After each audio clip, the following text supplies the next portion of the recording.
ತಿಳಿಯ ಹೇಳುವೆ ಕೃಷ್ಣ ಕಥೆಯನು, ಇಳೆಯ ಜಾಣರು ಮೆಚ್ಚುವಂತಿರೆ ನೆಲೆಗೆ ಪಂಚಮ ಶ್ರುತಿಯ ನೊರೆವೆನು. ಕೃಷ್ಣ ಮೆಚ್ಚಲಿಕೆ ಹಲವು ಜನ್ಮದ ಪಾಪರಾಶಿಯ ತೊಳೆವ ಜಲವಿದು,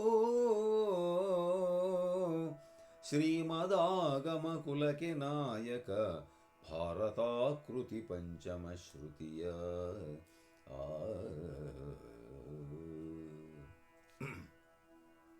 ನನ್ನ ಆತ್ಮೀಯ ಅಧ್ಯಾತ್ಮ ಬಂಧುಗಳೇ,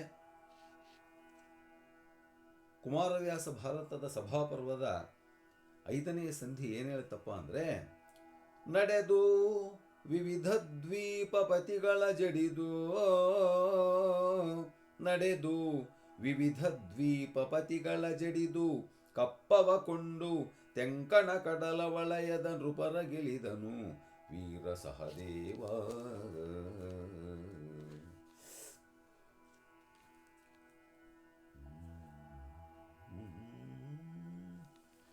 ಈ ಒಂದು ಸಂಧಿ ಸೂಚನೆಯ ಪ್ರಕಾರ ಸಹದೇವ ದಕ್ಷಿಣಕ್ಕೆ ದಾಳಿಯನ್ನು ಇಟ್ಟಿದ್ದಾನೆ.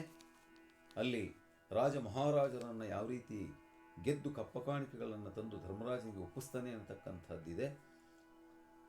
ಕೇಳು ಜನಮೇ ಜಯ ಧರಿತ್ರೀಪಾಲ, ಸಹದೇವನ ಸಗಾಢಿಕೆ ಆಳುತನವು ಇವರಾರಹವಣಲ್ಲೆಂಬ ತೆರನಾಯಿತು. ಇವರು ಯಾರು ಸರಿಗಟ್ಟಲ್ಲ, ಸಹದೇವನ ಒಂದು ವೀರಾವೇಶಕ್ಕೆ ಅನ್ನುವಂತಾಯಿತು.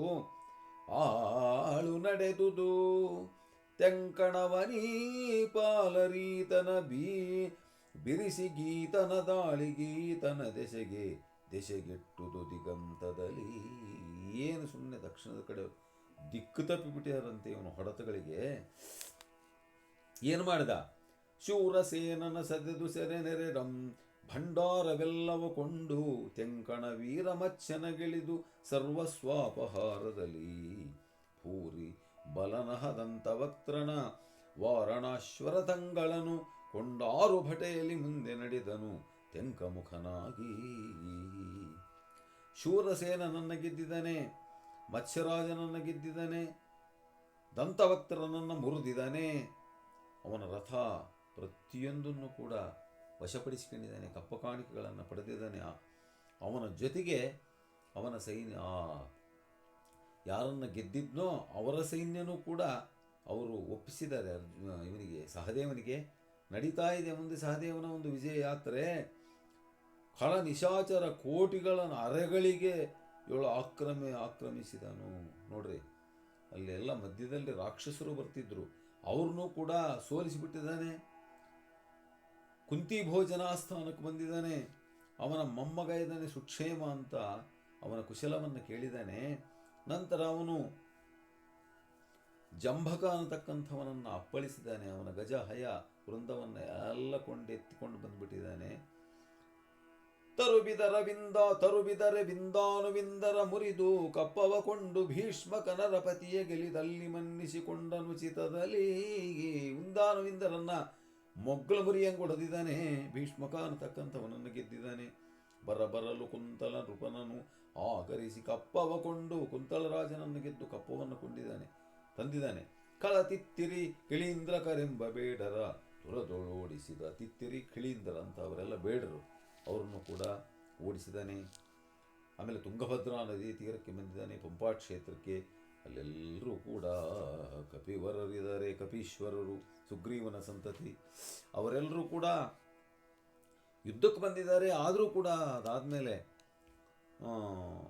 ಅವ್ರು ಯಾರು ನಕುಲ ಅನ್ನೋದು ಗೊತ್ತಾಗ್ಬಿಟ್ಟು ಅವರು ಕೂಡ ಮೆಚ್ಕೊಂತಾರೆ.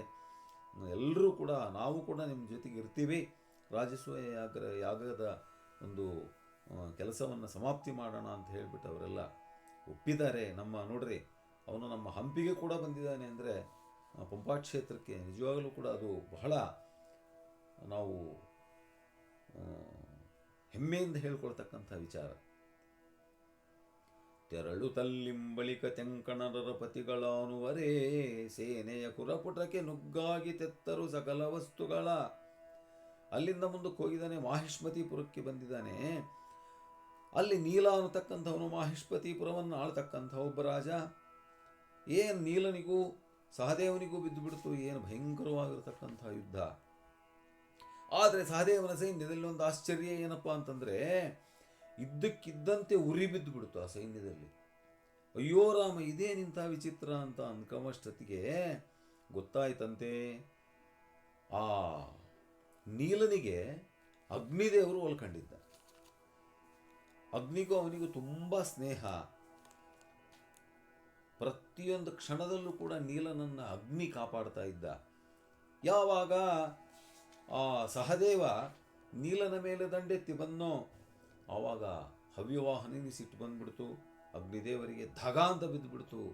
ಬೆಂಕಿ ಅವನ ಒಂದು ಸೈನ್ಯದಲ್ಲಿ ಏನು ದಗ್ಗ ದಗ್ಗ ದಗ್ಗ ದಗ್ಗ ದಗ್ಗ ದಗ ಉರಿ ಸುಡ್ತಾ ಇದ್ರೆ ಕಣ್ಗೆಟ್ಟು ಬಿಡ್ತು ಸೈನ್ಯ. ಆವಾಗ ಪಾಪ ಸಹದೇವ ಏನು ಮಾಡಿದ, ಇದನರಿತು ಸಹದೇವನು ಉಪವಾಸದಲ್ಲಿ ಮಿಂದು ಕುಶಾಗ್ರ ಸಂಸ್ತರಣದಲ್ಲಿ ಪಬಡಿಸಿ ಬೇಡಿಕೊಂಡನು ಅಗ್ನಿ ಸೂಕ್ತದಲ್ಲಿ. ಸ್ನಾನವನ್ನು ಮಾಡಿದ್ದಾನೆ, ಕುತ್ಕೊಂಡಿದ್ದಾನೆ, ಅಗ್ನಿ ಸೂತ್ರ ಆಗ್ನೇಯ ಮಂತ್ರವನ್ನು ಜಪಿಸ್ಕೊಂತ ಕುತ್ಕೊಂಡಿದ್ದಾನೆ. ಅಂಕಂತನಂತೆ, ಅಪ್ಪ ಅಗ್ನಿದೇವರೇ, ನಾವು ಯಾಗಸಿದ್ಧಿಗೋಸ್ಕರ ಬಂದಿದ್ದೀವಿ, ಒಬ್ಬರಿಗೆ ತೊಂದರೆ ಕೊಡೋದಕ್ಕೆ ನಾವು ಬಂದಿಲ್ಲ. ಧರ್ಮವನ್ನು ರಕ್ಷಣೆ ಮಾಡೋದಕ್ಕೋಸ್ಕರ ಧರ್ಮರಾಜ ಹೊರಟಿರೋದ್ರಿಂದ, ಮಹಾದುಷ್ಟರನ್ನು ಕೊಲ್ಲಬೇಕಾಗಿರ್ತಕ್ಕಂಥ ಸಂದರ್ಭ ಬಂದಿರೋದ್ರಿಂದ ಈಗ ಯಾಗ ಸಿದ್ಧಿಗೋಸ್ಕರ ಬಂದಿದ್ದೀವಿ. ದಯವಿಟ್ಟು ನೀನು ಶಾಂತನಾಗು ಅಗ್ನಿದೇವ ಅಂತ ಬೇಡ್ಕೊಂಡ್ರೆ ಆವಾಗ ಅಗ್ನಿದೇವ ಶಾಂತನಾಗಿದ್ದಾನೆ. ಈಗ ನೀನಡ್ಡೈಸಲೆಮ್ಮಯ ಯಾಗ ಉಳಿಯಲಿ, ನಿನಗೆ ಮಾಡಲಿ ಯಾಗ ಪೌರೋಹಿತ್ಯವೆಂದನು ನಗುತ ಸಹದೇವ. ಅಪ್ಪ, ಕೊನೆಗೆ ನಿನಗೆ ಕಣಯ್ಯ ನಾವು ಪೂರ್ಣಾಹುತಿಯನ್ನು ಕೊಡೋದು, ಅದಕ್ಕೆ ನಮ್ಮನ್ನು ಕಾಪಾಡಪ್ಪ ಎಂದು ನಾನಾ ವಿಧ ವರಸ್ತುತಿಯಿಂದ ಹೊಗಳಿದರೆ ಅಗ್ನಿ ಮೆಚ್ಚಿದರು. ಇಂದು ಬಿಡಿಯೇನೆ ಬಿಟ್ಟನೀತನ ಮಾರಿದನು ನಿನಗೆ. ಆಯ್ತಯ್ಯ, ಒಳ್ಳೆಯದಾಗಲಿ, ನಾನು ಬಿಟ್ಟಿದ್ದೀನಿ ಅಂದಾಗ ಆವಾಗ ನೀಲನೂ ಕೂಡ ಬಂದು ಇವರ ಜೊತೆಗೆ ಸ್ನೇಹವನ್ನು ಬೆರೆಸಿಬಿಟ್ಟು ಕಂಪ್ಲೀಟ್ ಅವನ ಧನ ಕನಕ ವಸ್ತು ವಾಹನಗಳನ್ನು ಕೂಡ ಸಹದೇವನಿಗೆ ಒಪ್ಪಿಸಿದ್ದಾನೆ. ಸಂಪೂರ್ಣ ಸೈನ್ಯವನ್ನು ಅಲ್ಲಿಂದ ಮುಂದೆ ಕೊಂಕಣ ಗೌಳರ ಕೇಳಕರ ಸದೆದು ಮಹಾರ್ಘ್ಯ ರತ್ನಾವಳಿಯ ಹೇರಿಸಿದನು. ಸುಚಿತ್ರಾಂಬರ ವಿಲೇಪನವ ಚೋಳ ಪಾಂಡ್ಯರ ತಳವ ತಟ್ಟಿಸಿಕೊಂಡ ನನಪಮಸಾರ ವಸ್ತುಗಳ. ಮುಂದೆ ಚೋಳರು ಪಾಂಡ್ಯರು ಇವ್ರನ್ನೆಲ್ಲ ಗೆದ್ದು ಬರ್ತಾನೆ. ಅವಾಗೇನಾಯ್ತಪ್ಪ ಅಂದರೆ,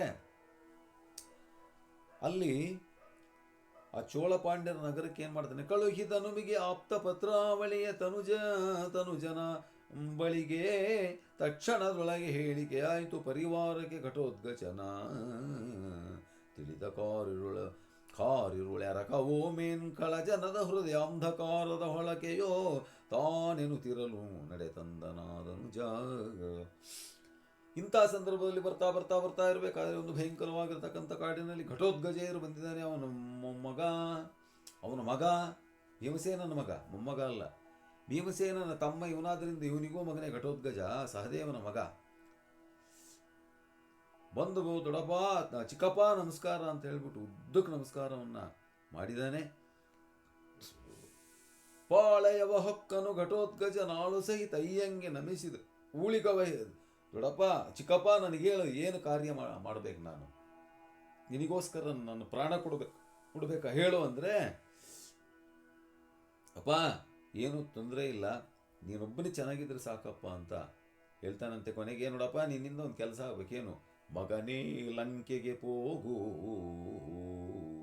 ಲಂಕಾಪಟ್ಟಣಕ್ಕೆ ಹೋಗ್ತಕ್ಕಂಥ ಸಂದರ್ಭ ಬಂದಿದೆ, ನಾನು ಹೋಗೋ ಬದಲು ನೀನೇ ಹೋಗ್ಬೇಕು. ಯಾಕೆಂದರೆ ಮಾನವರಿಗೆ ಮಹಾ ಉದದಿ ಗಮ್ಯವಲ್ಲ, ಅತಿ ವಿಗಡದನ ಬೇಡ ಅಲ್ಲಿ. ಇದು ಸಮುದ್ರ ದಾಟ್ತಕ್ಕಂಥ ಕೆಲಸ ಅಲ್ಲ, ಭಾಳ ಕಷ್ಟ ನಮಗೆ.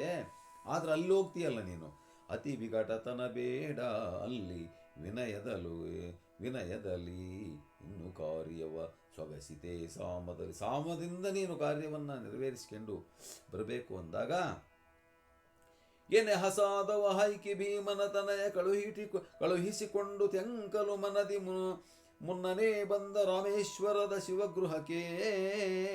ರಾಮೇಶ್ವರಕ್ಕೆ ಬಂದಿದ್ದಾನೆ. ಅಲ್ಲಿ ರಾಮೇಶ್ವರನ ನಮಸ್ಕಾರವನ್ನು ಮಾಡಿದ್ದಾನೆ. ಅಲ್ಲಿಂದ ನೇರವಾಗಿ ಬಂದಿದ್ದಾನಂತೆ ಹಾರಿಬಿಟ್ಟೆ ಸಮುದ್ರದ ಮೇಲೆ. ಬರ್ತಾ ಬರ್ತಾ ಬರ್ತಾ ಬರ್ತಾ ಇದ್ರೆ ತೋರಿತತಿ ದೂರದಲ್ಲಿ ಲಂಕೆಯ 3 ಶಿಖರದ ದುರ್ಗವು ಉದಧಿಗೆ ಮಾರುದದಿಯನೆ ಮೆರೆದುದಂದು ಮಣಿಪ್ರಭಾವದಲ್ಲಿ 100 ಯೋಜನ ಸೇತು ಮೂಲವು. ಎಲ್ಲ ನೋಡ್ತೀನಿ, ರಾಮಸೇತು ಅವಾಗಲೂ ಇತ್ತು, ಕಾಣಿಸ್ತಾ ಇದೆ. ಏನು ಅದ್ಭುತವಾಗಿರ್ತಕ್ಕಂಥ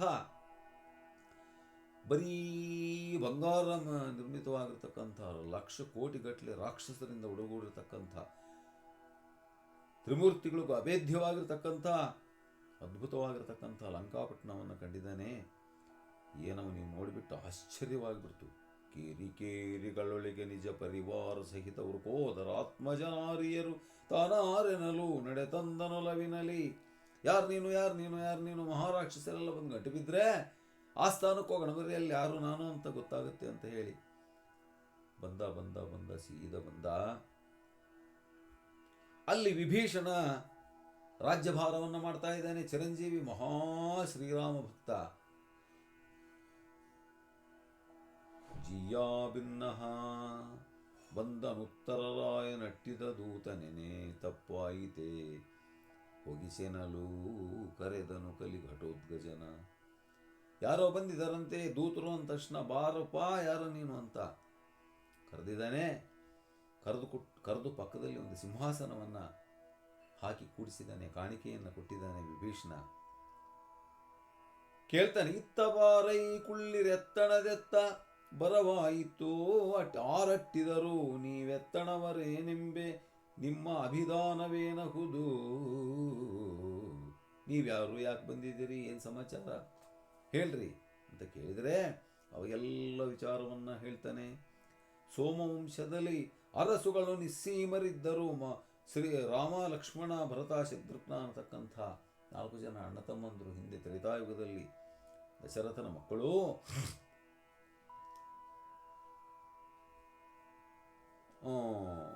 ಅದು ನಿಮ್ಮದಾಯಿತು. ಇಲ್ಲಿ ಸೋಮವಂಶ ಚಂದ್ರವಂಶದಲ್ಲಿ ಕುಂತಿ ಮಕ್ಕಳನ್ನ 5 ಜನ ಇದ್ದೀವಿ ನಾವು. ಇದ್ದಾರೆ ಯಾರು, ಭೀಮ, ಅರ್ಜುನ, ಧರ್ಮರಾಜ, ನಕುಲ, ಸಹದೇವ ಅಂತ ಹೇಳಿಬಿಟ್ಟು ಅಲ್ಲಿ ರಾಮಾವತಾರ ಹಿಂದೆ ಹೊತ್ತಿರ್ತಕ್ಕಂಥ ಪರಮಾತ್ಮ ಈಗ ಕೃಷ್ಣಾವತಾರದಲ್ಲಿ ಇದ್ದಾನೆ.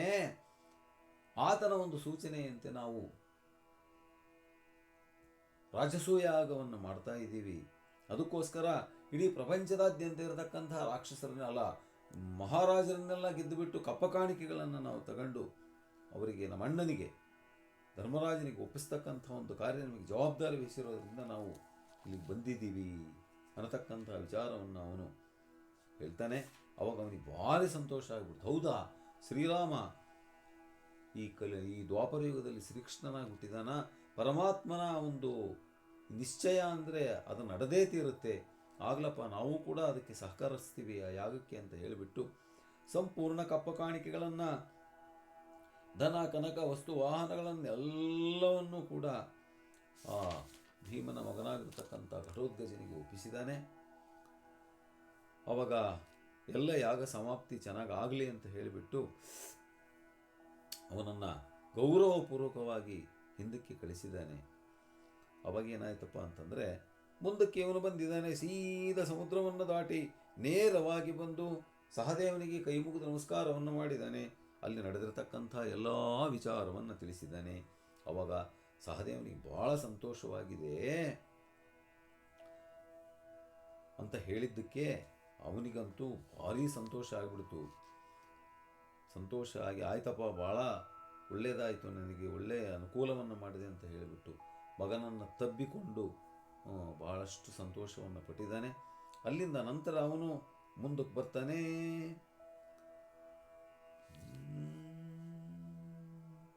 ಕುಲಗಿರಿಯ ನೊಡೆ ಮೀಟಿ ತಮ್ಮಯ ತಳೆಯೊಳಾನುವ ಕರ್ಕಶಾಂಗದ ಕಲುದಲೆಯ ಹೇರೊಡಲ ಮಿಡುಕಿನ ಕಾಳ ರಕ್ಕಸರು ಸೆಳೆದು ಹೊತ್ತರು. ನೋಡ್ರಿ, ಆ ವಿಭೀಷಣನ ಒಂದು ಕೊಟ್ಟಿರ್ತಕ್ಕಂಥ ಅಷ್ಟೈಶ್ವರ್ಯಗಳನ್ನು ಭಯಂಕರವಾಗಿರ್ತಕ್ಕಂಥ ರಾಕ್ಷಸರು ಅವ್ರಿಗೆ ಅಳತೆಗೂ ಮೀರಿ ಹೊತ್ಕೊಂಡ್ಬರ್ತೇವ್ರು ಅಂತ. ಯಾಕೆಂದ್ರೆ ಅದು ಸಹದೇವನಿಗೆ ತರಕ್ಕೆ ಅಸಾಧ್ಯ. ಸೆಳೆದು ಹೊತ್ತರು ಹೊರೆಯನು ಅನಿವರಿಟ್ಟಳಿಸಿ ಹೊರ ಉಂಟರು ವಿಭೀಷಣ ಕಳುಹಿದನು ಪವಮಾನ ಸುತನಂದನನ ಸತ್ಕರಿಸಿ. ಹೋಗಿ ಬರ್ರಿ ಅಂತ ಕಳಿಸಿದಾಗ ಅವನು ಮುಂದಕ್ಕೆ ಬರ್ತಾನೆ. ಧನುಜನಬ್ದಿಯ ದಾಟಿ ಸಹದೇವನ ಸಮೀಪಕ್ಕೆ ಬಂದು ರಾವಣನನುಜ ಮಾಡಿದ ಬಹಳ ಸತ್ಕಾರವನ್ನು ಭಿನ್ನವಿಸೇ. ವಿಭೀಷಣ ಮಾಡಿರ್ತಕ್ಕಂಥ ಸತ್ಕಾರವನ್ನು ಹೇಳಿದಾಗ ಅವನಿಗೆ ಸಂತೋಷ ಆಗಿಬಿಡ್ತು. ಸಹದೇವನಿಗೆ ಲಾಲಿಸಿದನ ಖಳರ ನಿತ್ತಿತು ಪಾಳೆವು ನಡೆ ತಂದು ಪಯಣದ ಮೇಲೆ ಪಯಣವನೈದು ಬಂದರು ತಮ್ಮ ಪಟ್ಟಣಕ್ಕೆ. ಆಯ್ತು ಬರ್ರಪ್ಪ, ನಾವು ಬಂದಿರತಕ್ಕಂಥ ಕೆಲಸ ಬಹಳ ಚೆನ್ನಾಗಾಗಿದೆ ಅಂತ ಹೇಳಿಬಿಟ್ಟು ಸಹದೇವ ಸೈನ್ಯದ ಸಮೇತ ನೇರವಾಗಿ ತಮ್ಮ ಪಟ್ಟಣಕ್ಕೆ ಬರ್ತಾ ಇದ್ದಾನೆ. ಮೇಲೊಗುವ ಸುಮ್ಮಾನ ಸಿರಿಯ ಚಢಾಳದಲ್ಲಿ ತಂದು ಅಖಿಳ ವಸ್ತುವನಾಲಯದೊಳಪಿಸಿದನು ಅವನೀಪತಿಗೆ ಸಹದೇವ. ಎಲ್ಲ ಕಪ್ಪ ಕಾಣಿಕೆಗಳನ್ನು, ಆಮೇಲೆ ಹಯ ಕುದುರೆಗಳನ್ನು, ಹಯಗಳನ್ನು, ಆಮೇಲೆ ಆನೆಗಳನ್ನು, ಕುದುರೆಗಳನ್ನು, ರಥಗಳನ್ನು, ಅಷ್ಟೈಶ್ವರ್ಯವನ್ನು ತಂದು ಸೀದಾ ಬಂದು ಅಣ್ಣ ಈಗ ನೋಡೋಣ ನಾನು ತಂದಿದ್ದೀನಿ ಅಂತ ಹೇಳಿಬಿಟ್ಟು ಆ ಕಡೆ ಇರತಕ್ಕಂಥ ಎಲ್ಲ ರಾಜಾಧಿರಾಜರನ್ನು ಗೆದ್ದು ಕಪ್ಪ ಕಾಣಿಕೆಯನ್ನು ಕೂಡ ತಂದಿದ್ದೀನಿ ಅಂತ ಹೇಳಿಬಿಟ್ಟು ಅವರ ಅಣ್ಣನ ಪಾದಾರವಿಂದಕ್ಕೆ ಒಪ್ಪಿಸಿ ನಮಸ್ಕಾರವನ್ನು ಮಾಡಿದ್ದಾನೆ ಅನ್ನತಕ್ಕಂಥ ಒಂದು ಈ ಸಂಧಿ ಸಹದೇವನ ಒಂದು ಅದ್ಭುತವಾಗಿರ್ತಕ್ಕಂಥ ಒಂದು ಗೆಲುವನ್ನು ನಮಗೆ ಸೂಚಿಸುತ್ತೆ. ಈ ಸಂಧಿಯ ಸೂಚನೆ. ಓಂ ಶ್ರೀ ಕೃಷ್ಣಾರ್ಪಣಮಸ್ತು.